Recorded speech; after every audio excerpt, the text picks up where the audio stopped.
நமக்கெல்லாம் தெரியும் இந்த காசா விவகாரத்தில் மிக முக்கியமான வரைபட ரீதியாக நாம் புரிந்து கொள்ள வேண்டிய ஒரு செய்தி இருக்கிறது. குறிப்பாக என்னன்னு சொன்னா, காசாவில் இருக்கக்கூடிய காசா எங்க அமைந்திருக்குன்னு சொல்லி சொன்னீங்கன்னா, இங்க நீங்க பார்க்கலாம். இதுதான் காசாவினுடைய பகுதிகளாக காட்டப்படுகிறது. இந்த பகுதிகளில் மிக முக்கியமான ஒரு பகுதி இங்க ரஃபா இருக்குது, நீங்க பார்க்கலாம்.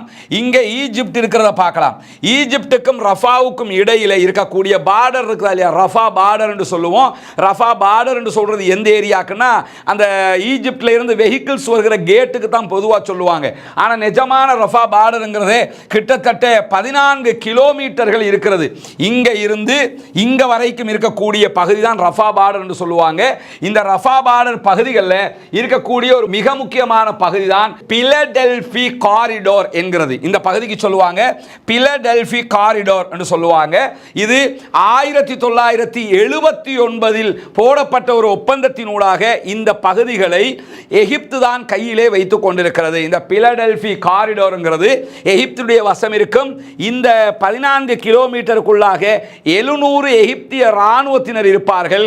அதே நேரத்தில் இந்த வாசலால உள்ளே நுழையும் போது வாசல் கடவையில் மட்டும் அவர்கள் இந்த பக்கம் இஸ்ரேலுடைய போர்சஸ் இருப்பாங்க, அவங்க கிட்ட கேட்டு தான் எதையும் உள்ளே அனுப்புவார்கள் என்கிற ஒரு ரூல் படி 1979 இருந்து இந்த பிலடெல்பி காரிடோருங்கிறது அவர்கள் வசமாகத்தான் இருக்கிறது. ஆனால் இன்றைக்கு வெளியாகி இருக்கக்கூடிய ஒரு அதிர்ச்சிகரமான செய்தி என்னன்னு சொன்னா, வலமை போன்று எகிப்து மீண்டும் காசா மக்களுக்கு துரோகம் செய்ய எத்தனிக்கிறது. நம்ம திரும்ப திரும்ப சொல்லி வந்த ஒரு விஷயம்தான்.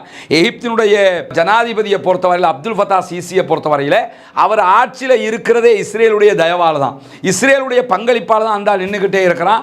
ராணுவ ஆட்சியினூடாக ஆட்சியை பிடிச்சிப்பிட்டு என்ன செய்கிறாருன்னு கேட்டால், இப்போ ஜனநாயகம்ங்கிற பேரில் இறுதி தேர்தல் கூட எந்த விதமான ஜனநாயக முன்முயற்சியும் இல்லாமல் நடத்தப்பட்டது என்பதெல்லாம் தெரியும்.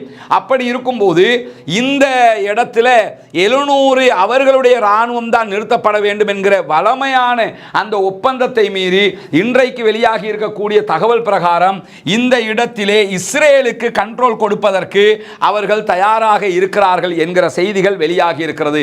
இது மாபெரும் துரோகம், துரோகத்தின் உச்சமாக பார்க்கப்படும் என்பதை நாம் கவனிக்க வேண்டும். இஸ்ரேல் வலமல துரோகம், எகிப்து வலமல துரோகம் செய்தாலும் தற்போது செய்ய போகிற துரோகம் என்பது தவிர்க்க முடியாத ஒரு துரோகமாக இருக்கும். ஏன்னா இந்த பகுதிகளில் இஸ்ரேல் வந்து நின்றுட்டான்னு சொல்லி சொன்னா, ஒப்பந்த பிரகாரம் ஒப்பந்தத்துக்கு மாற்றமாக இஸ்ரேல் வந்து நின்று அதை எகிப்தும் ஏற்றுக்கொண்டு விட்டது என்று சொன்னால் இந்த பகுதிகளுடைய பாதுகாப்பு கேள்விக்குறியாகும். நினைத்த நேரம் அப்பாவி மக்களை அவர்கள் கொள்வதற்கு துணிவார்கள் என்பதை நாம் புரிந்து கொள்ள வேண்டும். இந்த அநியாயத்திற்கு எதிராக ஹமாஸ் உள்ளிட்டவர்கள் குரல் எழுப்பிக் கொண்டிருக்கிறார்கள். மற்ற நாடுகளும் குரல் எழுப்ப வேண்டும் என்கிற கோரிக்கையையும் விடுத்திருக்கிறார்கள். இது ஒரு முக்கியமான அநியாயமான செய்தியாக மாறிவிடுமோ என்கிற பேச்சுக்கள் தற்போது எழுந்திருக்கிறது.